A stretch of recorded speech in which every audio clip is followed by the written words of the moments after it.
সুবহানাল্লাহ তুমি দয়াময়। এই দুনিয়ায় তোমারই কথায়, তোমার ইশারায় জানি সবই হয়। ও আল্লাহ মাশাআল্লাহ সুবহানাল্লাহ তুমি দয়াময়। ও আল্লাহ মাশাআল্লাহ সুবহানাল্লাহ তুমি দয়াময়। আল্লাহ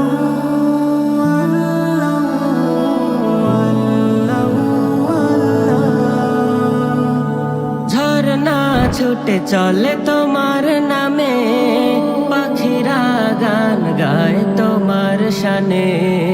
নদী ওই ছুটে চলে সাগর পানে, নদী ওই ছুটে চলে সাগর পানে। চাঁদ তারারা হাসে তোমার নামে।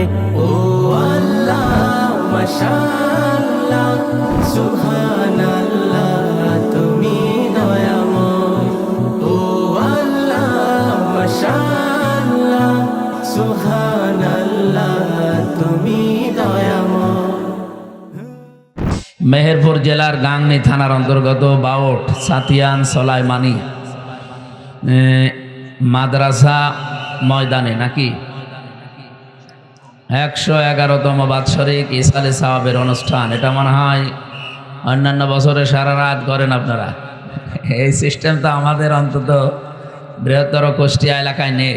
এগুলো চলে সাতক্ষীরা, ওই সিরাজগঞ্জ, পাবনা ওইদিকে। আপনারা মনে হয় এটা ধরে রেখেছিলেন। যাক, সারা রাত ব্যাপী অনুষ্ঠান করতেন, সেগুলো কমিয়ে রাত 10টা, 10:30, সর্বোচ্চ আমরা 11টায় শেষ করে দেব। 2 দিন ব্যাপী তাফসিরুল কোরআন মাহফিলের সমাপনী রজনীর সম্মানিত সভাপতি এখানে মহিবুল হক, জনাব মোহাম্মদ মহিবুল হক দামাত বারকাতুহুমুল আলিয়া। এই মাহফিলে এতক্ষণ যারা আলোচনা রাখলেন, আপনাদের মেহেরপুরের কৃতি সন্তান, ইসলামিক চিন্তাবিদ, মুফাসসিরে কোরআন বড় ভাই আলহাজ মাওলানা আব্দুল হালিম। আলোচনা রেখেছেন মাওলানা হোসাইন মাহফুজ চুয়াডাঙ্গা, হাফেজ মাওলানা শামীমুজ্জামান মেহেরপুর। সামনে বসা মুসলমান ভাইরা, পর্দার আড়ালের সম্মানিতা মা এবং বোনেরা, প্রশাসনের ভাইরা, প্রাণ প্রিয় মেহেরপুরবাসী, আপনাদেরকে কথা বন্ধ করা লাগবে ভাই। আর যা করেন করেন, কথা বলবেন না। একটা অনুরোধ, কথা বলা যাবে না। আবার কথা বলেন। যেখানে দাঁড়িয়ে আছেন দাঁড়িয়ে থাকেন, ভালো লাগলে দাঁড়িয়ে থাকেন, না শুয়ে পড়েন, তো কথা বলবেন না। আমার অনুরোধ, কথা বলবেন না। কোরআন শুনতে হলে যে 2টা কথা মানা লাগে, তার ভেতরে চুপ থাকা একটা, সুতরাং কথা বলা যাবে না। দল মত নির্বিশেষে আজকের এই অনুষ্ঠান কোরআনের সাথে সম্পৃক্ত। এ কারণে অনুষ্ঠানের মর্যাদা বেড়ে গেছে। আল্লাহ রাব্বুল আলামিন যত নিয়ামত মানুষকে দিয়েছেন, তার নিজের ভাষায় সর্বোত্তম নিয়ামতের নাম আল্লাহ নিজে দিয়েছেন কোরআনে কারীম। 2 নম্বরের নিয়ামতের নাম মুহাম্মাদুর রাসূলুল্লাহ সাল্লাল্লাহু আলাইহি ওয়াসাল্লাম। 3 নম্বর নিয়ামতের নাম এই পৃথিবীতে মানুষের জন্য তার মা আর বাবা। এই 3টা নিয়ামতের কদর করার তৌফিক কামনা করছি, আল্লাহ যেন দান করেন, বলেন আমিন। কোরআনে কারীম যেহেতু প্রথম নিয়ামত, এটা কি আছে এর ভেতরে, এই সংক্রান্ত কথাগুলো জানার জন্যেই আপনারা এই অনুষ্ঠান দিয়েছেন 1 বছর পর। আমরা আসেন তো আল্লাহর কাছ থেকে একটু জানি। সূরা তাহার 113 নম্বর আয়াত সম্ভবত এটা। রব্বুল আলামিন বলেন, ওয়া কাযালিকা আনজালনাহু কুরআনান আরাবিয়্যা ওয়া সাররাফনা ফীহি মিনাল কিতাব ফীহি মিনাল ওয়াঈদ লাআল্লাহুম ইয়াত্তাকুন ইলা আখিরিল আয়াত। আল্লাহ পাক বলেন, ওয়া কাযালিকা আনজালনাহু, এইভাবে করে আমি কোরআনকে নাযিল করেছি, কোরআনে কারীমকে, কুরআনান আরাবিয়্যা, আরবি ভাষায়, সাররাফনা ফীহি মিনাল ওয়াঈদ, আর বিশদভাবে আমি নিজে ব্যাখ্যা করেছি এর ভেতরে। মিনাল ওয়াঈদ, এ শব্দের বাংলা অর্থ হচ্ছে সতর্ক বাণী। ওরা কোরআন শরীফে যত সতর্ক বাণী আছে আজকে আমরা 5টা শুনবো ইনশাআল্লাহ। কেন শুনবেন? রব্বুল আলামিন বলেন লাআল্লাকুম তাত্তাকুন, আশা করা যায় তোমরা তাকওয়া অবলম্বন করতে পারবে। তাহলে আল্লাহর এই ধমক বলেন আর সতর্ক বাণী বলেন, এগুলো শোনার দ্বারা আমাদের মানব জীবন আমরা যেন সতর্ক হয়ে চলতে পারি। তাকওয়া অর্জনের মাধ্যমে, নিজেদের জীবনকে সংশোধনের মাধ্যমে আগামীর যে বিশাল জগৎ আমাদের সামনে অপেক্ষা করছে, এ জগতে যেন আমরা হায় হতাশ না করি, কান্নাকাটি করতে না হয়, সেই কথাগুলো আজকের তেলাওয়াতকৃত আয়াত থেকে আমরা জানার চেষ্টা করব ইনশাআল্লাহ। দরুদ আর সালাম পাঠ করে নিচ্ছি মুহাম্মাদুর রাসূলুল্লাহ, যিনি পৃথিবীর 2 নম্বরের নিয়ামত বলা হয় তাকে, রহমত। আমরা অনেকেই কোরআনে কারিম থেকে জানি বা বিভিন্ন জায়গায় শুনেছিও। আমাদের এই সমস্ত এলাকায় এগুলো চলে না। এগুলো ওই যে কুমিল্লা, নোয়াখালী, ব্রাহ্মণবাড়িয়া এই সমস্ত জেলায় বেশি হয়। ওরা আয়াত পড়ে দলিল দেয়, কদ জাআকুম মিনাল্লাহি নূরুন ওয়া কিতাবুম মুবিন, অবশ্যই আল্লাহর পক্ষ থেকে এসেছে একটা কিতাব আর স্পষ্ট নূর। এই কথার ব্যাখ্যা করতে গিয়ে বহু নামধারী আলেম পর্যন্ত তারা দেখা যায় তারা কোরআন শরীফ বলতে আল্লাহর কিতাবকে মনে করে, আর নূর বলতে তারা এখানে মানুষকে বোঝাতে চায় মুহাম্মাদুর রাসূলুল্লাহ। সুতরাং উনি নূরের তৈরি, এই নিয়ে ফতোয়াবাজি করে শেষে দল বিদলে আলাদা হয়ে মারামারি হয়ে মানুষ মার্ডার হয়ে যায়। এখন নবী কিসের তৈরি ওই সম্পর্কে আমাদের কথা না, যার তৈরি হয় হোক। তো কোরআনে কারিমে আল্লাহ যেহেতু বর্ণনা দিয়েছে, কোরআনের উপরে তো সত্য কিতাবে পৃথিবীতে আর কিছু আছে? কদ জাআকুম মিনাল্লাহি নূরুন ওয়া কিতাবুম মুবিন, 2টা শব্দ এখানে দেওয়া আছে। এখন যদি মনে করেন শব্দ তো 2টা, জিনিসও 2টা হবে। শব্দ 1000টা হলেও জিনিস একটা হয়, এরকম জিনিস পৃথিবীতে আছে না? কি আছে বলেন তো? এই যে মাথার যে চুল, শরীরের ভেতরে যত জায়গায় চুল আছে, সব চুলের নাম কি এক? বলেন বলেন। জিনিস তো একই। মাথায় যেটা আছে, চোখের উপরে ভরু বলে আমরা যারা ডাকি, এরপরে গোপ আছে, দাড়ি আছে, আর নাই নাই বললাম, এই যে যা আছে সবগুলো আমরা কি বলে ডাকি বলেন? চুল। তো এক এক জায়গায় থাকার কারণে কি চুলই আছে না নাম পাল্টিয়েছে? বলেন বলেন। রব্বুল আলামিন এখানে যদিও নাম 2টা দিয়েছেন, জিনিস যে এক, এই জন্য এর পরবর্তী আয়াতটা আপনারা দেখেন, সূরা মায়েদার 15-16 নম্বর আয়াত, ইয়াহদি বিহিল্লাহু মানিত্তাবা'a রিদওয়ানাহু সুবুলাস সালাম। জিনিস যদি 2টা হতো তাহলে ইয়াহদি বিহি মা দিত আল্লাহ, ইয়াহদি বিহি 1 বচন দিয়েছেন। আল্লাহ বলেন হেদায়েত আমি দান করি, এইটার মাধ্যমে যেহেতু বিহি 1 বচন দেওয়া আছে, আগে যার বর্ণনা আল্লাহ দিচ্ছিলেন সে জিনিস নাম যাই হোক, জিনিস একটাই। এ পৃথিবীতে কোরআনে কারিম মানুষকে হেদায়েত দিতে পারে, এ ক্ষমতা এখন আর কোরআনের নেই। আর জোরে বলা লাগবে, মানিত্তাবা'আল হুদা বিগাইরিল কোরআন আদাল্লাহুল্লাহ। তিরমিজি শরীফের হাদিস, নবীজি বলেন কোরআন বাদ দিয়ে যদি কোনো মানুষ কোনো জায়গায় ভালো হওয়ার নিয়তেও যায়, অন্য কিছু অনুসরণ করে, আমার আল্লাহ নিজে দায়িত্ব নিয়ে তারে খারাপ বানিয়ে দেয়। এই শব্দটার লোড কত টের পাচ্ছেন? এখানে যারা আলেম বসে আছে, শব্দটা যদি নবীজি দল্লা ইয়াদিল্লু দিতেন তাহলে বাংলা অর্থ আসতো আপনি নিজেই নিজেকে খারাপ বানিয়ে ফেলেছেন। কিন্তু আদাল্লা ইউদিল্লু বাবে ইফআল থেকে আসার কারণে এর বাংলা অর্থ দাঁড়িয়েছে আপনার নিয়ত হয়তো ভালো ছিল। কোরআনের কোন শব্দ কেউ যদি বোঝার জন্য চেষ্টা করে 500 রাকাত নফল নামাজের সওয়াব হয়। আপনি এখন পড়তে পারবেন 500 রাকাত নামাজ? এই শব্দগুলো যে বোঝাচ্ছে আমি কি বানিয়ে বানিয়ে বলবো? এটা তার গবেষণামূলক জিনিস। সারা জীবন এটা নিয়ে বিভিন্ন জেলায় মারামারি হয়ে, কেউ গরম শুননি, কেউ ঠান্ডা শুননি, কেউ মিঠা শুননি, কেউ একেবারে মানে আকীদার প্রশ্ন তুলে মানুষকে একেবারে মেরেই ফেলে, কাফের পর্যন্ত ফতোয়া দেয়। অথচ জিনিস কি আল্লাহ কোরআনে কারিমে যে ব্যাখ্যাগুলো দিয়েছেন একটু ডিপলি চিন্তা করলে এটা নিরসন হয়ে যাওয়ার কথা। যারা আজ এগুলো নিয়ে গন্ডগোল করে, ফতোয়াবাজি করে এবং কি নিরপরাধ মানুষের ওপরে একটা দোষ চাপিয়ে তাদেরকে সমাজের সামনে কালার করে দেয়, এই আয়াতগুলো না বোঝার কারণে। আর যদি বুঝেও কেউ বিরোধিতা করে সেটার কথা আমরা বাদ দিলাম।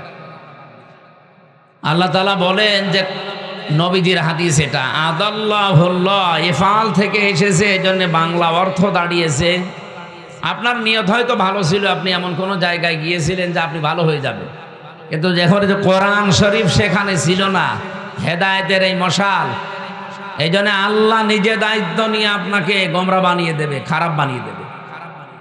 এই হাদিসটাতে কত বাস্তব এর প্রমাণ আমাদের কুষ্টিয়ার লালনের মাজার। এখানে যারা যায় মেহেরপুর থেকে খারাপ নিয়তে কেউ যায় না, সবাই ভালো হওয়ার নিয়তে যায়। এমনকি বউ, ছেলে, মেয়ে, বেটার বউ নিয়ে যাচ্ছে, খারাপের নিয়তে কেউ যায় না। কাউরে জিজ্ঞাসা করেন, বলে আল্লাহর ওলির দরবারে এসেছি, কিন্তু ওখানে কোরআনের কোনো নিয়ম নীতি চলে? বলেন বলেন। আমি যেহেতু এখন সদরের এমপি, ওই জায়গাটা প্রায় আমার ভেতরে, পুরাটা না, ওখানে কোটি কোটি টাকা বাজেট হয় সরকারের, বাইরের দেশ থেকে অনেক কোটি টাকা আসে কি খাওয়ার জন্য? গাঁজা। আশা করছি এবার মনে মনে সিদ্ধান্ত নিয়েছি যে এই টাকাগুলো দিয়ে যারা আসবে এদের এই গাঁজা খাওয়া বাদ দিয়ে খেজুর আর দুধ খাওয়াবো। শরীরে শক্তিও বাড়বে, মনও ভালো থাকবে। বাবা এ মাতাল আর হবে না ইনশাআল্লাহ। এখন দেখি কপালে কি আছে। যারা ওই কয়েক জিনিস খাওয়ার অভ্যাস, ওদেরকে খেজুর আর দুধ না, ও উপরে আরো মধু দিলেও মনে হয় খাবে কিনা আল্লাহ জানে। তারপরেও দেখি এবার দিয়ে। এই সমস্ত জায়গায় যারা যায়, নিয়ত তো তাদের খারাপ না। 100 জনের প্রায় 90 জনের নিয়তই ভালো নিয়ত। বিশেষ করে দূর জেলা থেকে যারা ওই কুড়িগ্রাম, লালমনিরহাট থেকে আসে বাসে করে, এই মানুষগুলোর নিয়ত ভালো ছিল, কিন্তু এই জায়গাটা ভালো না। কারণ এখানে কোরআনের নিয়ম নীতি নেই, এখানে ওই সেই পূর্বপুরুষদের নিয়ম নীতি চলছে। এই জন্য এর বাস্তব ফলাফল কি দাঁড়িয়েছে? মানুষ ভালো হওয়ার নিয়তে গেলেও ভালো হয় না। আগে সে গাঁজা খেত না, ওখানে 3 দিন থাকার পরে সে গাঁজা খাওয়া শেখে। এই পরিবেশ কুষ্টিয়ায় আছে না? আগে বিড়ি খেত না, বিড়ি কি জানতো না, কিন্তু এখন বিড়ি খায়, আরো বিড়ি খাওয়ায়। আর বাকি নিম্নের কথাগুলো তো বললামই না। যে মানুষগুলো এই নিয়তে এসে খারাপ হয়ে গেল, এই দোষ কি আল্লাহর না ওর? বলেন বলেন। ও নিজে তো খারাপ হয়নি, ওকে খারাপ বানিয়েছে কে? আল্লাহ বলেন তুই ওখানে গেলি কেন? যেখানে কোরআন নেই, কোরআনের নিয়ম নীতি চলে না, তুই গেলি কেন? সুতরাং আমাদেরকে আজকে হাদিস থেকে সিদ্ধান্ত নিয়ে বাড়ি যাওয়া লাগবে। এটা গতানুগতিক অনুষ্ঠান না। 1 বছর পরে এখানে আপনারা এই অনুষ্ঠান সাজিয়েছেন, এখান থেকে শিক্ষায় যদি নিতে না পারেন, আগামী বছর থেকে এটা নামাজ দেওয়ার দরকার নেই। আমি এবার শিক্ষাটা বলতে পারি নাকি? এই কয়েকজন বললেন বলতে পারি, মানবেন তো ইনশাল্লাহ? যেহেতু কোরআন যেখানে নেই, ওই দরবারে গেলে আপনি খারাপ হয়ে যাচ্ছেন, তার বাস্তব প্রমাণ একটা বললাম। কোরআন যেখানে নেই, ওই দল যদি আপনার বাবাও তৈরি করে, ওই দলে আপনি থাকতে পারবেন না। আপনি যদি ভালো হওয়ার নিয়তেও থাকেন, আপনাকে খারাপ বানিয়ে দেবে কে? আরো জোরে বলেন। 73টা দল এই দেশে এখন, 49টা রাজনৈতিক দল নিবন্ধিত, বাকিটা বাদ দিলাম। বলেন তো, যেই দলে কোরআন নেই, কোরআনের কর্মসূচি নেই, আপনি যত ভালো মানুষ হন না কেন, যদি ওখানে ভালো হওয়ার নিয়তে থাকেন, আপনাকে যে কোনোভাবে খারাপ বানিয়ে দেবে কে? না আমির হামজা বানাবে না, তাহলে দল্লা শব্দ দিত, নিজে খারাপ হয়ে যেত। আশা করছি কথা অর্থ আপনি বুঝে ফেলেছেন। এখন যদি কেউ না বোঝার ভান করে থাকেন, একটু হাত তোলেন দেখি। তোলেন তোলেন, কেউ নেই। এ মাহফিল সাকসেস হবে ইনশাআল্লাহ। ইয়াহদি বিহিল্লাহ, এইটার দ্বারাই আমি হেদায়েত দান করি। মানিত্তাবা রিদওয়ানাহু সুবুলাস সালাম, যে ব্যক্তির অনুসরণ করে চলবে আমি আল্লাহ তাকে শান্তির পথগুলো একটা একটা করে বলে দেব। এখানে আল্লাহ সাবিল না দিয়ে দিয়েছেন সুবুল, রিদওয়ানাহু সুবুলাস সালাম, তার প্রতি আমি আল্লাহ রাজি হয়ে যাব কোরআনে কারিমের অনুসরণের মাধ্যমে।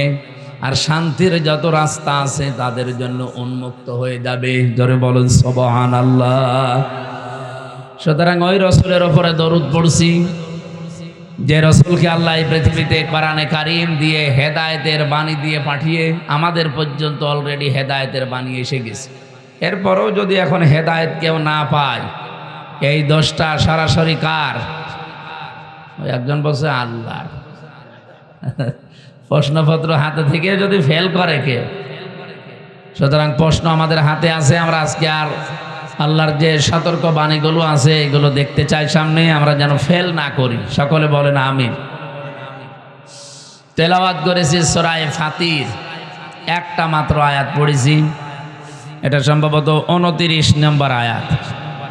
আমার মাথার ভেতরে এই আয়াতের যে 3টা পয়েন্ট আছে, এত কথা সাজানো আছে কোরআনে কারিমের আয়াত দিয়ে, আমি আমার হায়াত শেষ হয়ে গেলে ওই আয়াত শেষ হবে না, এত কথা ব্যাখ্যায় লেখা আছে।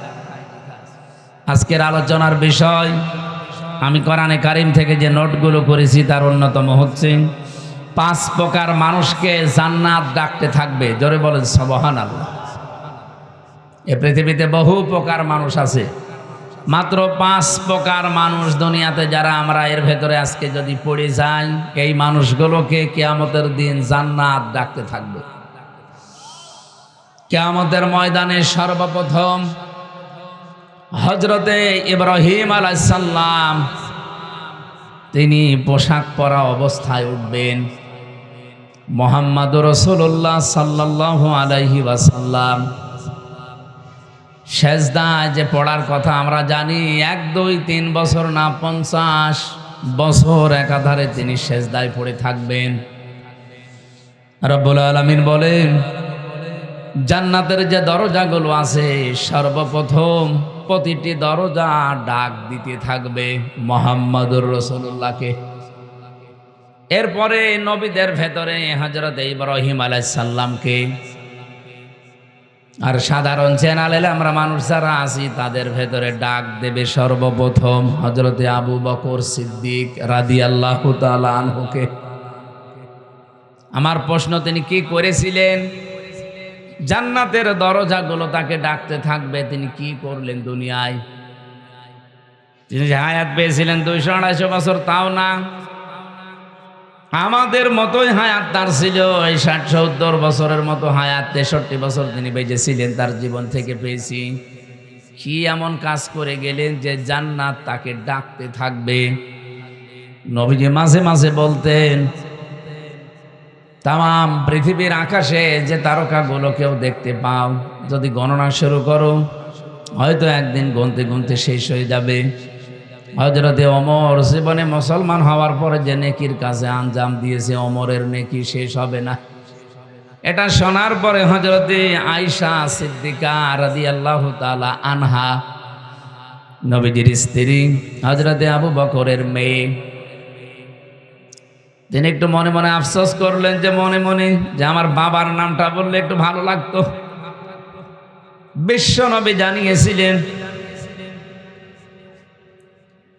হযরতে আবু বকর আমাকে যে পাহারা দিয়েছিল হেরা গুহার গারে সুরের ভেতরে 1 রাত, এখানে একটা রাতে পাহারা দিয়ে যে সওয়াব সে কামাই করেছে, হযরতে ওমরের সারা জীবনের নেকি দিলে ওই 1 রাতের নেকির সমান হবে না। হযরতে আবু বকরকে কিয়ামতের দিন যত উম্মত আমরা দুনিয়াতে আছি নবী রাসূল বাদ দিয়ে সব উম্মতের নেকি এক পাল্লায় দিলে আবু বকরের পাল্লা ভারী হয়ে যাবে। এত ফজিলতের কথা আছে আবু বকর সম্পর্কে। হযরতে আবু বকর সিদ্দিক জীবনে যেটা করেছেন তার অন্যতম এই, তিনি কোরআনে কারিমকে একত্রিত করেছিলেন। এই এক জায়গায় করার কারণে কিয়ামত পর্যন্ত যত মানুষ কোরআন পড়বে প্রত্যেকটি সওয়াব আমল নামায় হযরতে আবু বকরের অটোমেটিক চলে যাবে। এজন্য আমরা পড়ে যা পাই উনি এমনিতেই তাই পেয়ে যান। কিয়ামত পর্যন্ত যত মানুষ আমরা দুনিয়াতে আসব, যত নেকি কামাই করতে পারবো আবু বকরের মতো নেকি হবে না। তাহলে আমরা এখান থেকে একটা শিক্ষা অলরেডি পেয়ে গেছি। জীবনে যেই কয়দিন আমরা বেঁচে আছি পৃথিবীতে কোরআন কেন্দ্রিক জীবন চালাতে চাই। এই কথা বলেন না কেন? আমরা কোরআন কেন্দ্রিক জীবন চালাতে চাই। আমি আজকে তাফসীরের ভেতরে আসার সময় দেখছিলাম এই পৃথিবীতে যত কাতার আছে, দুইটা কাতার আল্লাহর কাছে সবচাইতে প্রিয় এবং তিনি ভালোবাসেন দেখলেই। এক নাম্বারের কাতারের নাম, যারা নামাজের কাতারে নামাজ পড়ার জন্য যারা কাতার সোজা করে দাঁড়ায়, এই কাতারটা দেখলে আল্লাহ পাক খুশি হন এবং আনন্দ পান। দুই নাম্বারের কাতারের নাম হচ্ছে ইন্নাল্লাহা ইউহিব্বুল্লাযীনা ইউকাতিলুনা ফি সাবিলিহি সাফফান কান্নাহুম বুনিয়ানুম মারসুস। অবশ্যই আমি আল্লাহ তাদেরকে বেশি ভালোবাসি, পছন্দ করি তাদেরকে যারা সীসা গলা প্রাচীরের মতো ঐক্যবদ্ধ হয়ে জমিনে দিন কায়েমের জন্য চেষ্টা চালায়। মেহেরপুরবাসী, আয়াতের মাঝখানে যে শব্দগুলো আছে প্রতিটি শব্দ এত গুরুত্বপূর্ণ। ইউহিব্বুল্লাযীনা ইউকাতিলুনা দেওয়ার পরে আল্লাহ যদি ফি সাবিলিহি না দিতেন এই আয়াত পড়তাম না। রব্বুল আলামিন বলেন, হ্যাঁ লড়াই সংগ্রাম করার জন্য কাতারবদ্ধ হয়, কিন্তু কাতার হওয়া লাগবে আল্লাহর রাহে দিন কায়েমের উদ্দেশ্যে। সীসা গলা প্রাচীরের মতো যারা ঐক্যবদ্ধ হয়ে কাতার দেয়। এ বাংলাদেশে বহু কাতার আমরা দেখতে পাই, সব কাতার আল্লাহর পছন্দনীয় ভালোবাসার। সব কাতার দেখলে আল্লাহ খুশি হন আনন্দ পান তা না। এই দুইটা কাতার আল্লাহর কাছে সবচাইতে প্রিয়। একটা নামাজের জন্য যে কাতার দেওয়া হয়, দুই নম্বরে যে কাতার দিন কায়েমের জন্য মানুষ সোজা করে। এর ভেতরে ব্যাখ্যা আছে। প্রথম নাম্বার, কাতারের প্রতি আল্লাহ তখনই সন্তুষ্ট হন যখন কাতারের শিক্ষাটা মানুষ নেয়। আজ 206টা দেশ আছে পৃথিবীতে, 195টা দেশ জাতিসংঘের আন্ডারে, 57টা দেশ আমরা মুসলিম। আমার মাঝে মাঝে এখন মনে হয় ইরানের এই দৃশ্য দেখে, ইসরায়েলের অবস্থা দেখে, বিশ্বের এই 200 কোটির উপরে আমরা মুসলমান আছি, কিছু না করে যদি নামাজের কাতারের শিক্ষাটা নিতে পারতাম, আমার মনে হয় ইসরায়েল পৃথিবীর মানচিত্র থেকে বিলীন হয়ে যেত। এত কিছুর পরও এখনো পর্যন্ত 57টা মুসলমান দেশ যারা দায়িত্বে আছে এখনো কাতারের শিক্ষা নিতে পারে নাই। অথচ অন্তত এই 57 দেশেই নামাজের জন্য কাতার সোজা করা হয়। নামাজের কাতারের যে শিক্ষা, প্রথম শিক্ষা হচ্ছে আপনি কাতারে দাঁড়িয়ে কাঁধে কাঁধ মিলিয়ে পায়ের সাথে পা মিলিয়ে দাঁড়িয়েছেন, বাঁকা হলে গোনা হবে আপনার। এতগুলো কথা আমি ওই যে কাবা শরীফে উনি বারবার যান, আমি কয়েকবার গিয়ে এটা দেখেছি। কাবার ইমাম, মসজিদে নববীর ইমাম যতবার উনি নামাজে দাঁড়ান, প্রত্যেকবার নামাজ শুরু করার আগে অন্তত 3 বার এই কথাটা আরবিতে বলেন যে কাতার সোজা করো। আমি ওই সময় বুঝতাম না, কিন্তু এখন টের পাচ্ছি যে কাতার সোজা করার এত গুরুত্ব কেন দেওয়া হয়। এ পৃথিবীতে কাতার সোজা নেই, এই জন্য আজ আমরা বিশ্বে মুসলমানেরা মায়ের খাই 200 কোটির উপরে থাকার পরেও। এমনকি আমাদের এই বাংলাদেশেও 92% মুসলমান থাকার পরেও আমরা ভেতর সন্তুষ্ট এবং মায়ের খাই কিছু, আমি নাম নিলাম না তাদের কাছে। কাতারের শিক্ষা যদি আমরা নিতে পারতাম, এত দল বেদলে আমরা আজকে বিভক্ত হতাম না।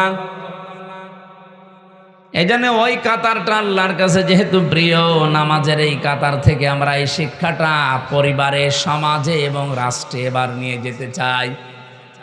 যেহেতু নামাজের ভেতরে কাতার দেখলে আল্লাহ খুশি হন, তার ভালো লাগে, আমরা এই কাতারটা যদি আজ পরিবারে, সমাজে, রাষ্ট্রে নিয়ে যেতে পারতাম, আমাদের দেশের ওপরে আল্লাহ খুশি এবং রাজি হয়ে যেতেন। আজকে থেকে কাতারটা একটু নিয়ে যাওয়া যায় না বাইরে?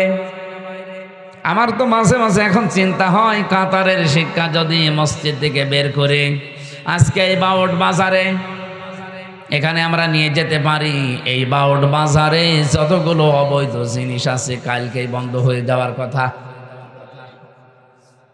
আমরা দেখেছি বাউট বাজারে আপনি যান, 570 টাকা দেশি মুরগি ওরা কিনে নিয়ে আসে, সর্বোচ্চ 20 টাকার উপরে লাভ করা সরকারি নিয়ম নীতিতে নেই।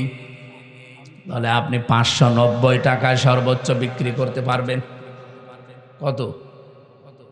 আপনি বাউট বাজারে যে দেখেন 570 থেকে 90 না 650 টাকা বিক্রি হচ্ছে। আমি সেদিন কুষ্টিয়াতে ম্যাজিস্ট্রেট নিয়ে রেট দিয়ে এটা দেখলাম। এটা যদি কেউ ধরা পড়ে তার 1 বছর জেল হবে, 1 লাখ টাকা জরিমানা হবে। নামাজে যেভাবে কাতার সোজা করেছিলেন আল্লাহর একটা বিধান মানার জন্যে, এখানে আল্লাহর একটা বিধান মানা হবে, সেটার নাম সেজদা। নাম কি? আরো জোরে বলেন। এই সেজদার বিধান মানতে গিয়ে কত রকমের নিয়ম নীতি বানানো হয়। প্রতিদিন 5 ওয়াক্ত নামাজে আজান দেওয়া হয়, এর আলাদা মুয়াজ্জিন আছে, খতিব আছে, ইমাম আছে, খাদেম আছে। এই মসজিদটা পরিষ্কার করার জন্য, রক্ষণাবেক্ষণের জন্য এলাকার মানুষের দায়িত্বশীল আছে। প্রতি মাসে মাসে কমপক্ষে 30-40 হাজার টাকা খরচ হয় একটা মসজিদ, একেবারে নিম্ন যেটা গ্রাম অঞ্চলে সেইটাও, এতগুলো মানুষ চালাতে। এ শুধুমাত্র অনুষ্ঠান করার জন্য এতগুলো মসজিদ তো দরকার না, এই অনুষ্ঠান থেকে আমাদেরকে শিক্ষা নেওয়া লাগবে। যদি সত্যি আমরা নিয়ে যেতে পারতাম, বাজারের এই অনিয়ম আমরা নামাজের কাতারের মানুষগুলো সোজা করে ফেলতাম। কিন্তু নামাজের কাতার পর্যন্ত শেষ, বাউট বাজারে পর্যন্ত যেতে পারবেন না।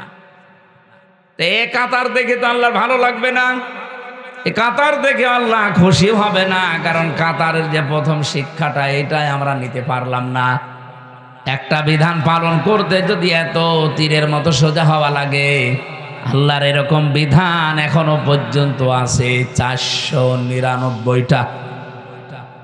কোরআনে আল্লাহ 500 বিধান দিয়েছেন, আপনি তো একটা বিধান পালন করার জন্য এত পাগল, এই 499টা বিধান আপনি পালন করবেন কবে? মেহেরপুরবাসী, গুরুত্বপূর্ণ বিষয়, খুব গুরুত্ব দিয়ে শুনবেন। নামাজের কাতার দেখলে যেহেতু আল্লাহ রাজি হয়ে যান, খুশি হন, আনন্দ পান, আমরা ওই কাতার এবার বাংলাদেশে তৈরি করতে চাই। এ কাতার ভেঙে দেওয়ার জন্য বহু ষড়যন্ত্র চলছে। আমার বাম অনেক আলেমকে তারা টাকা পয়সা দিয়ে কাতার যেন সোজা না থাকে তারা চেষ্টায় লেগে আছে। ঠিক বললেন বুঝে নাকি আন্দাজে? 2 নম্বরের কাতারের নাম যেটা আমরা পাই তার নাম হচ্ছে জিহাদের ময়দানে যে কাতার আল্লাহর দ্বীন কায়েমের জন্য সোজা করা হয়, এবং সীসা গলা প্রাচীরের মতো আমরা যারা অবস্থান নেই, বাংলাদেশে কাতারটা একেবারেই দুর্বল। আর দুর্বল হওয়ারও কারণ আছে। রব্বুল আলামিন বলেন, আল্লাহু ইয়াজতাবি ইলাইহি মাইয়াশা ওয়া ইয়াহদি ইলাইহি মাইয়ুনিব। আল্লাহু ইয়াজতাবি ইলাইহি মাইয়াশা, এখানে সরাসরি ফাইল কর্তা আল্লাহ নিজে। রব্বুল আলামিন বলেন, আমি যাকে নির্বাচিত করি, পছন্দ করি, ভালোবাসি। এ যেতে বা করা, যাকে আমি আল্লাহ চাই, এই মানুষকে আমি আল্লাহ এ জমিনে দিন কায়েম করার জন্য কাজে লাগিয়ে দেই। মেহেরপুরবাসী, বাংলাদেশের সর্বকনিষ্ঠ জেলায় আপনারা আছেন, 2টা আসন নিয়ে এই জেলা শেষ। মেহেরপুরের গাং নিয়ে 1 থানায় মনে হয় 1 আসন, বলেন তো, এখানে 4-5 লাখ মানুষ ভোটার, আপনারা বাস করছেন। এখানে আমি যেটা বুঝেছি রব্বুল আলামিনের আয়াত অনুযায়ী, সব চাইতে বেশি ভালোবাসবেন আল্লাহ তাদেরকে, তিনি তাদেরকে নির্বাচিত করে পছন্দ করে নিয়ে আসবেন দিন কায়েমের জন্য। যাদেরকে আল্লাহ পছন্দ করেন, নির্বাচিত করেন, কাদেরকে করেন বলে মনে হয় আপনার? আল্লাহ নিজের পরবর্তী শব্দে ব্যাখ্যা করে জানিয়েছেন, ওয়ায়াহদি ইলাইহি মাইয়ুনিব। সবাইকে আমি আল্লাহ এ পথে নিয়ে আসি না। এ জমিন আমার, এখানে বিধান চলবে আমার, এই নিয়মটা চালু করার জন্যে সবাইকে আমি আল্লাহ একেবারে পাইকারি হারে নিয়ে আসি না। যে লোকটা আল্লাহর দিকে ফিরে আসতে চাই মন থেকে, তাকে আমি আল্লাহ এই রাস্তায় কাজে লাগাই। এবার বাংলাদেশের দিকে তাকিয়ে বলেন, আর 54-55 বছর আমরা পার করে ফেলেছি, এ দেশে এখনো আল্লাহর বিধান রাষ্ট্রীয়ভাবে আমরা কায়েম করতে পারি নাই। এই জন্যে কারণ 100 জনের 51 জন হওয়া লাগবে, তারপরে দেশে দিন কায়েম হবে। যেহেতু হয়নি, 100 জনের এখনো 51 জন, এই জন্য আল্লাহর বিধান ওই জমিনে কায়েম করা সম্ভব হচ্ছে না। বিদেশি চক্রান্ত যেটা আছে, চাপ আছে, ওটা বাদ দিলাম। আমরা তো মুসলমান, 92% অন্তত আমরা তো আছি। তাহলে আয়াতের সারমর্ম বা মূল শিক্ষা অনুযায়ী আমরা যেটা পেয়েছি, এ বাংলাদেশে সবাইকে আল্লাহ নির্বাচিত করে নাই, পছন্দ করে নাই, ভালোবাসে নাই, কারণ আমরা মন থেকে এখনো পর্যন্ত দিন কায়েমের কাতারে আসতে পারি নাই। আমি আশা করছি আমি যা বলেছি আপনি বুঝে ফেলেছেন। সুতরাং এই জমিনে আল্লাহ আপনাকে ভালোবাসে না বাসে না, জান্নাত আপনাকে ডাকবে না ডাকবে না, এটা আপনি নিজেই চিন্তা করে এবার বের করেন। রব্বুল আলামিন এই আয়াতের সারমর্ম এটা, আমি আল্লাহ যাকে নির্বাচিত করি। এখানে মনে করেন এই 30 জন মানুষ আমরা স্টেজে বসে আছি, এই 30 জনে কিন্তু এ জমিন যার বিধান চালু করবে তার, এ লাইনের লোক না। এখানে হয়তো 4-5 জন আমরা দিন কায়েমের পক্ষে অ্যাক্টিভ ভাবে কাজ করি, বাকি আছে যারা ওরা এ জমিন যার বিধান অন্য কারো চলে চলুক, ওটা আমার মাথা ব্যথা নেই, আমি যতটুকু পারছি মানছি তো না। নামাজ পড়া যেমন ফরজ মনে করেন, রোজা রাখা যেমন ফরজ মনে করেন, এ জমিন যিনি বানিয়েছেন, বিধান তিনি দেবেন, তার কাজ চলবে, এইটাও ফরজ মনে করা লাগবে। আমি কি বোঝাতে পেরেছি না নাকি আন্দাজে চিল্লালেন? হ্যাঁ, বুঝেছেন। মেহেরপুরবাসী, আমি আমার ইমান থেকে কথা বলছি। মাস্ট বি, আপনি যতদিন এইটা নিজের ভেতরে নিয়ে আসতে না পারবেন, আর আপনাকে আল্লাহ নিয়ে আসতেও দেবে না। ওয়ায়াহদি ইলাইহি মাইয়ুনিব। যে লোকটা মন থেকে আল্লাহর দিকে ফিরে আসতে চায়, মহান আল্লাহ তাকে দিন কায়েমের খাদেম হিসাবে কাজে লাগিয়ে দেন। তো এই জমিনে তো দিন কায়েমের লোক খুব বেশি না, তাহলে তো ইসলাম কায়েম হয়ে যাওয়ার কথা 55 বছর আগেই। তার মানে আল্লাহর ভালোবাসা মহাব্বতের পাত্র আমরা এখনো পর্যন্ত তার নির্বাচিত হতে পারি নাই, তার বাছাইয়ের ভেতরে আসতে পারি নাই, তার ছাঁটাইয়ের ভেতরে আমরা অনেকে এখনো আছি। আল্লাহর প্রক্রিয়া হচ্ছে, আল্লাহ কাউকে ছাঁটাই করেন, কাউকে বাছাই করেন। এখন আপনি কি আল্লাহর বাছাইয়ের ভেতরে, নির্বাচিত মানুষদের ভেতরে আছেন, নাকি অনির্বাচিত হয়ে বসে আছেন? আমার তো মনে হচ্ছে আমরা এখানে যত মানুষ আছি সবাই আল্লাহর নির্বাচিত বান্দা বান্দির ভেতরে নেই, অধিকাংশ আছি অনির্বাচিত এবং অপছন্দনীয় বান্দা বান্দির ভেতরে। আপনার যে মানে আশ্চর্য লাগে না যে আমি না 1000 বছর হায়াত পেলাম, 1000 বছর পরে তোমার মরা লাগবে। আমি যেই কয়দিনই হায়াত পেয়েছিলাম, এই হায়াতের ভেতরে আমার কয়দিন মন থেকে চেষ্টা ছিল যে জমিন যার, এখানে বিধান আমি চালাতে চাই, তার কয়দিন ছিল আপনার মনে? সাহাবায়ে কেরাম যা অমর হয়ে আছেন, ওনারা কি বেশি দিন হায়াত পেয়ে অমর হয়েছেন? ওনারা 200 বছর 500 বছর বেঁচে ছিলেন তা না, আমাদের মতো এই 50, 60, 70 বছর বাঁচতেন। কিন্তু এখন ওই ১৫০০ বছর পরে তাদের নাম শুনলে রাদিয়াল্লাহু তাআলা আনহু আনহা বলা লাগে, এমনি খেলা করার জন্য না, তারা মন থেকে দিন কায়েমের জন্য আল্লাহর দিকে ফিরে এসেছিলেন। আমি সহ আপনারা সবাই যেন উদ্বুদ্ধ হতে পারি, সবাই বলেন আমিন। ও মেহেরপুরবাসী, পাশের জেলায় বাড়ি, এই জন্য অনেক মায়া নিয়ে কথা বলছি আপনাদেরকে। ফিরে আসেন। আপনি বেঁচে থাকা অবস্থায় যদি আল্লাহর দিন কায়েমের চেষ্টা না করেন, তো আপনি বেঁচে থাকা আর কুকুর বেঁচে থাকা সমান। এটা একটু বেশি হয়ে গেল না? বেশি হয়নি, এটাই ঠিক আছে। আমি 1000 বছর হায়াত পেয়ে বেঁচে থেকে খাবার খেয়ে সন্তানাদি জন্ম দিয়ে বিশাল এলাকার মালিক হয়ে 1000 বছরে ক্ষমতার চেয়ারে থেকে করব কি? আমাকে তো আল্লাহ একটা উদ্দেশ্য নিয়ে জমিনে পাঠিয়েছিলেন। সে উদ্দেশ্যটাই এইটা যে জমিন আমার, এখানে বিধান চালাতে হবে আমার।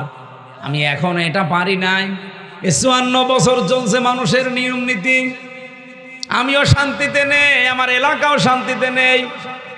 আফগানিস্তানে ছিলাম, আমি দেখেছি এখানে যে মানুষগুলো আল্লাহর বিধানটা কায়েম করে মনে হচ্ছে যে তারা জান্নাতের ভেতরে আছে। আপনি মেহেরপুরের ইসলামী ব্যাংক থেকে 20 লাখ টাকা নিয়ে এই বাউট পর্যন্ত খালি হাতে আসতে পারবেন? আসতে বলেন।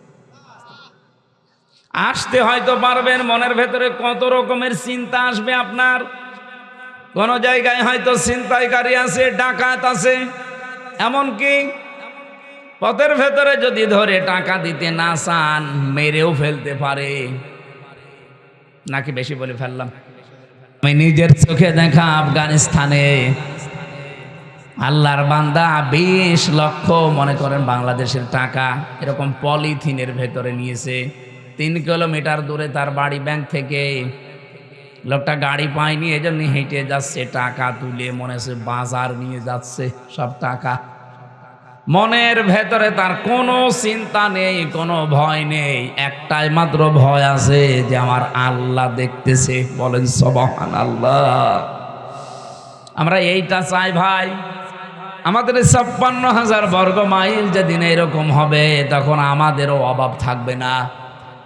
আজ তেলের জন্য কেন হাহাকার করা লাগবে? এদেশের যে সম্পদের অভাব নেই। ডক্টর ইউনূস বিদায় নেওয়ার সময় 6 মাসের খাদ্য এবং এই দেশ চালানোর জন্য যে সরঞ্জাম লাগে উনি রেখে গেলেন। কি এমন হয়ে গেল 1.5 মাসের ভেতরে হাহাকার লেগে গেল? দায়িত্বে যারা আছেন খুব ভালো করে এটা যাতে রেকর্ড হচ্ছে, আর কালকে সংসদ আরম্ভ হচ্ছে, আমার ফলোর আসতেও পারে, কথা বলবো ঠিক এই ধাঁচেই। আশা করব আমরা আগামীর বাংলাদেশে যেন গজব হয়ে না দাঁড়ায়। এই 1628 জন মানুষ আমরা দায়িত্বে আছি এই দেশের। এখন আমি এই ছোট্ট মাথা দিয়ে চিন্তা করে দেখেছি, এই 1628 জন মানুষ যদি সত্যি আমরা হযরতে ওমরের মতো মন তৈরি করতে পারি, হযরতে আবু বকরের মতো মন তৈরি করতে পারি, আল্লাহর কসম এই বাংলাদেশ বিশ্বের বুকে 5 বছর লাগবে না, 2 বছরে দাঁড়িয়ে যাবে। হযরত আবু বকরের সন্তান আব্দুল্লাহ উনি এসে বলছিলেন, মা আমি পায়েস খেতে চাই। সিদ্দিকে আকবর তার স্ত্রী স্বামীকে এসে বললেন, স্বামী তুমি তো দেশের দায়িত্বে আছো, প্রধানমন্ত্রী, এখন ছেলে পায়েস খেতে চায় কিন্তু ঘরে সেই পরিমাণ আটা বা চাউল নেই। এক কাজ করো, এ মাস তো শেষ হতে এখনো কয়দিন বাকি আছে, বাইতুল মালে দিনই দায়িত্বে আছে, খাজানসি তারে বলো যে আগামী মাসের বেতন যেন দিয়ে দেয়। এই বেতনটা পেলে হয়তো ওই টাকা দিয়ে আমি এখনই রান্না করে দিতে পারতাম। উনি বললেন ঠিক আছে আমি দেখি, চেষ্টা করি। অর্থমন্ত্রী বলা হয়, বাইতুল মালে যিনি দায়িত্বে আছে ডাক দিয়ে বললেন, আমারে আগামী মাসের অগ্রিম বেতন দিয়ে দেন। বাইতুল মালে যিনি আছেন উনি ডাক দিয়ে বলে, খলিফাতুল মুসলিমিন আপনি আগামী মাস 1 মাস বেঁচে থাকবেন সেই গ্যারান্টি আপনারে কে দিয়েছে? আগামী 1টা মাস আপনাকে জনগণ ক্ষমতার চেয়ারে রাখবে, এই গ্যারান্টি আপনারে কে দিল? আপনি তো আজ আছেন কাল নেই, আর মরণ আপনার এখন, এই যে কথা বলেন এখনই চলে আসতে পারে। আপনি কার ওপরে ভরসা করে 1 মাসের অগ্রিম বেতন চান? অর্থমন্ত্রীর কথা শোনার পরে বলছে আমার দরকার নেই। বাড়িতে গেলেন, স্ত্রীকে বললেন না হবে না, যে অবস্থা কথা শুনে আসলাম আমার দ্বারা সম্ভব না, এই আমাকে জানিয়েছে বায়তুল মাল থেকে। স্ত্রী যেহেতু বিচক্ষণ ছিলেন, বুদ্ধিমতী ছিলেন, ডাক দিয়ে বললেন স্বামী ঠিক আছে, আপনার কিছু করা লাগবে না। 7 দিন পরে মাস শেষ, বেতন পেলেন, রাষ্ট্রের পক্ষ থেকে যে ভাতা দেওয়া হয় এই টাকাটা পেলেন। আমার যেমন ভাতা প্রতি মাসে মাসে 55,000 টাকা আমার সংসার চালানোর জন্য সরকার দেয়। এখনো চালু হয়নি, মনে হয় 1 তারিখ থেকে চালু হবে। তো বলেন তো, ওনারে টাকা দেওয়ার পরে স্ত্রী যেহেতু 1 মাস এই টাকা দিয়ে সংসার চালাবে, প্রতিদিন যে খরচটা হয় ওই খরচের পরে 1 মুষ্টি করে চাউল তুলে তুলে রাখে। 15 দিন তুলতে তুলতে প্রায় 2 কেজি হয়ে গেছে। এই চাউলটা পাশের বাড়িতে বিক্রি করে ওই টাকা দিয়ে পায়েস বানিয়ে সন্তানকে দিয়েছে, আর স্বামীকে বলে আসেন। উনি খাবার খাওয়ার পরে মিষ্টি মুখ করবে, এটা খাবার সময় বলছে স্ত্রী আমি তো এই পরিমাণে টাকা অন্তত তোমার হাতে দেইনি, পায়েস পেলি কোথায়?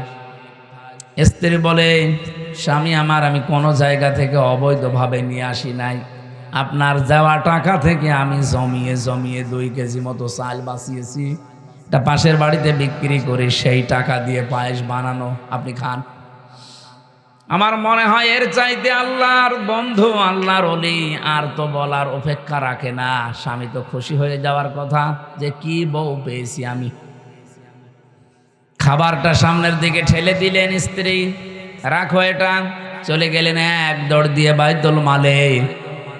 খাজানসিকে ডাক দিয়ে বললেন দেখেন, আমার প্রতি মাসে আপনি 12,000 টাকা মনে করেন বেতন দেন, আগামী মাস থেকে 500 টাকা করে কম দেবেন। 11,500 টাকা দিলে আমার সংসার চলবে, কারণ আমি আজকে 1 মাস চিন্তা করে দেখলাম যে আমার 11,500 টাকা হলেও সংসার চলে, বাকি 500 টাকা থাকলে আমার মনে হয় রাষ্ট্রের জনগণের কাছে লাগবে। আমি এ কথাটা শুধু সুবহানাল্লাহ আলহামদুলিল্লাহ বলার জন্য বলি নাই, বাস্তব অভিজ্ঞতা। আমার কুষ্টিয়া জেলার সাবেক ডিসি জনাব ইকবাল হোসেন, আমি তার সাথে মিশে এই যে কিছুদিন তার সাথে নির্বাচিত হওয়ার পর থেকে আমি দেখলাম এই লোকটা আসলে হযরতে ওমরকে অনুসরণ, আবু বকরকে অনুসরণ করে চলতেন। আমি দেখেছি এই লোকটা কোনো জায়গায় মিটিংয়ে গেলে যদি চেয়ার একটু ভিআইপি চেয়ার দেখে, সঙ্গে সঙ্গে কর্মকর্তাদেরকে বলে এই অপচয় কেন করলেন? এখানে তো অন্তত প্লাস্টিকের চেয়ার দিলেও আমরা অনুষ্ঠানটা 1-1.5 ঘন্টা করতে পারতাম, যেখানে 150 থেকে 200 টাকা দাম একটা চেয়ারের, সেই জায়গায় চেয়ার নিয়েছেন আপনি এক একটা 70,000 টাকা দিয়ে। এই প্লাস্টিকের চেয়ার কি 200-250 টাকা হবে না? বলেন, আপনি একটা চেয়ার নিয়েছেন আমাদের কুষ্টিয়ার পৌরসভার মেয়রের যে কক্ষে, যদি ওখানে 70টা চেয়ার থাকে, কমপক্ষে এক একটা চেয়ারের দাম 70,000 থেকে 1 লক্ষ টাকা করে, এমন ভিআইপি চেয়ার। মানে আমার সাথে ওই দিন মিটিংয়ে বলছিল মাওলানা, এই কাজটা না করে যদি এই জায়গায় অন্তত চেয়ারগুলো নরমাল দিয়ে এই প্রতি চেয়ার থেকে টাকা বাঁচিয়ে জনগণের পেছনে খরচ করা যেত, দেশটা আরো আগে দাঁড়িয়ে যেত। আমি এই জন্যেই বলেছি, বাংলাদেশে এই 1628 জন মানুষ আমরা যদি সত্যিই ওমরের মতো, আবু বকরের মতো বানাতে পারতাম, এ দেশ আমরাও দাঁড় করিয়ে ফেলতে পারতাম। আমরা তো এমনি টার্গেট নিয়ে গিয়ে যাচ্ছিলাম না এই সমস্ত কারণে। তারপরেও দেখতে পাচ্ছি বিরোধী দলের আমরা 77 জন যা হাতে নিয়েছি, যা করছি, সরকারি দলের লোকজনও এইটা করতে গিয়ে এখন ওদের মনের ভেতরে আমাদের ওপরে রাগ, নিজেও খায় না, খাইতেও দেয় না।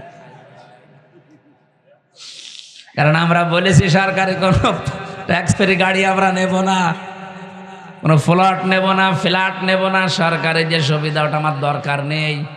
ওরা চিন্তা করছে বিরোধী দলে থেকে যদি না নেয় তা আমরা সরকারি দলে থেকে নিলে আমরা জবাব দেব কি। ওরাও ঘোষণা দিয়েছে আমরা নেব না। তো সবাই তো আর আল্লাহর ওলি না।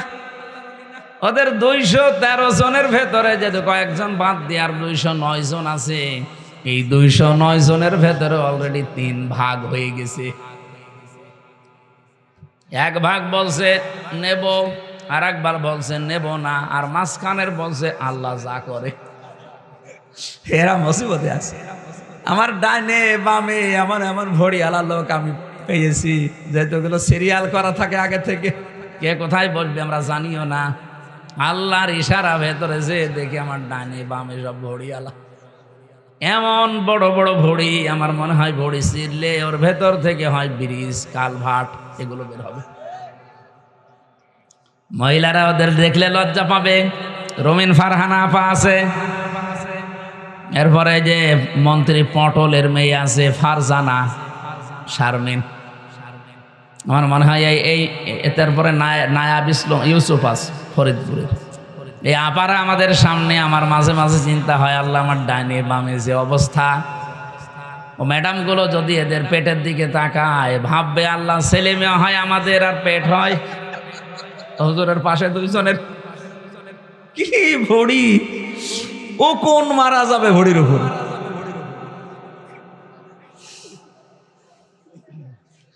মেহেরপুরবাসী আমি বড় আফসোস নিয়ে বলছি, এই 1628 জন মানুষ আমি মনে মনে প্রথম দিন শপথ নেওয়ার পরে ভেবেছিলাম যে আমরা এই 77 জন মিলে একেবারে তীরের মতো সোজা করে রাখতে পারবো, কিন্তু দেখছি যে না, বাস্তবতা অত সহজ না। ওনাদের ভেতরে এখন কেউ ভারত প্রেমী, কেউ আমেরিকা প্রেমী, দেশপ্রেমী মানুষ খুবই কম। যাদেরকে চেয়েছিলাম ওই মানুষগুলোকে দায়িত্বই দেয়নি। এমন এমন মানুষ দায়িত্ব পেয়েছে, দেশের প্রতি যে আয়াত পড়ে সূরা নাহালের 91 নম্বর আয়াত পড়ে কসম করলো, শপথ নিল, সে আয়াতের একটা কথাও এখন তারা দুনিয়ার ফেরে বেপড়ে আর মানতে চায় না। মেহেরপুরবাসী আমি যে কথা তুলেছিলাম, রব্বুল আলামিন কোরআনে কারিমে পুরা কোরআন শরীফ পড়ে আমি এই সাবজেক্টটা বানিয়েছি। রব্বুল আলামিন 5 প্রকার মানুষকে জান্নাত ডাকতে থাকবে, তার ভেতরে অন্যতম প্রকার যারা দিন কায়েমের জন্য সীসা গলা প্রাচীরের মতো ঐক্যবদ্ধ হয়। আপনি আজকে থেকে যদি সত্যি এই লাইনে আসতে পারেন, আপনাকে জীবনেও আমি ওয়াজ করে নিয়ে আসতে পারবো না। আপনি মন থেকে যদি ফিরে আসতে চান, আল্লাহ পাক কোটি কোটি বান্দা বান্দি থেকে আপনাকে নির্বাচিত করবেন। জোরে বলেন সুবহানাল্লাহ। আর একটা সুসংবাদ আছে আয়াতে, ওয়াজাহিদু ফিল্লাহি হাক্কা জিহাদিহি হুয়া জিতাবাকুম ওয়া মা জাআলা আলাইকুম ফিদ্দীনি মিন হারাজ মিল্লাতা আবিকুম ইব্রাহিমা হুয়া সাম্মাকুমুল মুসলিমিন। বলেন আমিন। সূরা হজের ভেতরে এসেছে, তোমরা চেষ্টা চালাবা, প্রচেষ্টা করবা, জিহাদ করবা, জিহাদ করার মতো সংগ্রাম করবা, করার মতো। ওয়াজাহিদু ফিল্লাহি হাক্কা জিহাদি হুয়া জিতাবাকুম, তিনি সে আল্লাহ যিনি তোমাদেরকে নির্বাচিত করেছেন। কোটি কোটি মানুষ এই বাংলাদেশে, 18 কোটির উপরে, সবাইকে আল্লাহ এই সীসা গলা প্রাচীরের মতো দিন কায়েমের জন্য, আল্লাহর বিধান কায়েমের জন্য এই মন দেয়নি। যাদেরকে দিয়েছে এদের ওপর যদি কোনো বিপদ আপদ আসে, এই বিপদ আমার আল্লাহ নিজে বলেন আমি দূর করে দেব, থাকতে দেব না। কথা বুঝেছেন আপনারা? এজন্য আমরা যারা সত্যি মন থেকে জমিন যার বিধান চালাবো, তার আমাদের পদ্ধতিতে ভুল থাকতে পারে, কিন্তু ইখলাস যদি আমাদের থাকে, মন থেকে যদি আমরা কাজ করতে পারি, আল্লাহর কসম বিপদ আপদ ষড়যন্ত্র আসবে আমরাও জানি। আমি জেলখানায় 3 বছর একটা দোয়া বেশি বেশি পড়েছি, আল্লাহুম্মা ইন্না নাজআলুকা ফি নুহুরিহিম ওয়া নাউযু বিকা মিন শুরুরিহিম। হে আল্লাহ, তোমার পথে চলতে গিয়ে যে বাধা বিপত্তিগুলো আসে, এগুলো হয়তো আমি কন্ট্রোল করতে পারবো না, আমি মোকাবেলা করাও সম্ভব না। এই যত ষড়যন্ত্র আছে, যত দুর্বিসন্ধি হচ্ছে, সব কিছুর মোকাবেলায় আল্লাহ তোমাকে আমি রাখলাম। জোরে বলেন আমিন। আজ আমাদের এই ছোট্ট বাংলাদেশ নিয়ে যে ষড়যন্ত্র চলছে, এর মোকাবেলায় আমরা কাকে রাখবো বলেন তো? কারণ আমাদের তো সেই ক্ষমতা, সেই শক্তি এখনো হয়ে ওঠেনি। কারণ শয়তানের দলে লোক বেশি থাকে। সবচাইতে বড় বিষয়, আমাদের প্রতিবেশী নামে যারা কলঙ্ক, এটা রেকর্ড হচ্ছে। আমি জানি তারা আমাকে শত্রু ভাববে, ভাবুক। এই পৃথিবীতে যত দেশ আমি ঘুরলাম, প্রত্যেকটা দেশের পাশে মুসলমান দেশ কম বেশি পেলাম, এমনকি খ্রিস্টান দেশ, বৌদ্ধ দেশ, তারাও যদি থাকে তারা বন্ধুত্বের মতো আচরণ করে। আপনি মালয়েশিয়া যান, মালয়েশিয়া আর সিঙ্গাপুরের বর্ডার মাত্র একটা ছোট্ট খাল, অথচ কোনো তার কাটা নেই। পাসপোর্ট দেখাবেন, খাল পার করে আপনাকে ঢুকিয়ে দেবে। যান পাশে থাইল্যান্ড, ওখানে বৌদ্ধরা বেশি বাস করে, কোনো তার কাটা নেই, বিশাল এলাকা। শুধু আপনি যাবেন, পাসপোর্ট দেখিয়ে শেষ করে দেবে, আবার বের হয়ে চলে আসবেন। কিন্তু আমরা এমন একটা প্রতিবেশী পেয়েছি, তার কাঁটা দিয়ে তো ঘেরা আছেই, মাঝে মাঝেই তার কাঁটায় মানুষ ঝুলিয়ে রাখে। এ দেশটা না দাঁড়ানোর পেছনে কারণই আমাদের এই প্রতিবেশীরা। এই যে মুক্তিযোদ্ধা রাজাকার, এই যে দ্বন্দ্ব লাগিয়ে রেখেছে 55 বছরে দাদা বাবুরা, আমরা যেন মাজা খাড়া করে দাঁড়াতে না পারি। এর ভেতরে প্রায় 8টা পয়েন্ট আছে। ওরা আমাদেরকে এই 55 বছর এটা ভুলতে দেয়নি। এ রাজাকার মুক্তিযোদ্ধা, আমার মনে হয় এখানে আমরা যারা আছি 100 জনের খুব বেশি হলেও 10 জন পাওয়া যাবে ওই জামানার, বাকি আমরা তো সবই এই জামানার। তে আমাদের কাছে ওই পুরাতন গল্প বলে এখন আমাদের ভেতরে ডিভাইডেড করে আপনি কি হাসিল করতে চান? পরবর্তী প্রজন্মের ভেতরে এই বিষ বাষ্প যারা ভেতরে ঢুকিয়ে জাতিকে বিভক্ত করে ফায়দা লুটতে চান, তারা দেশেরও শত্রু, মানবতারও শত্রু। কিছু কিছু মানুষকে ওরা এমনিতে এগুলো দিয়ে চালায়। আমি নাম নিলাম না, তাদের নাম নিতেও ঘৃণা করে। তাও একটা বলে ফেলি, আম তারেক, একটা টাটকা নির্ভেজাল শয়তান। মুক্তিযোদ্ধা বলেন, 71 সাল বলেন, ও দেখেনি, আমিও দেখিনি, আমিও ইতিহাস পড়া, ও ইতিহাস পড়েছে। ওর এত চুলকানি কোত্থেকে আসে? আমার তো মনে হয় মাঝে মাঝে ওর মাথা থেকে পা পর্যন্ত শুধু বিসমিল্লাহ বলে পিটানো দরকার।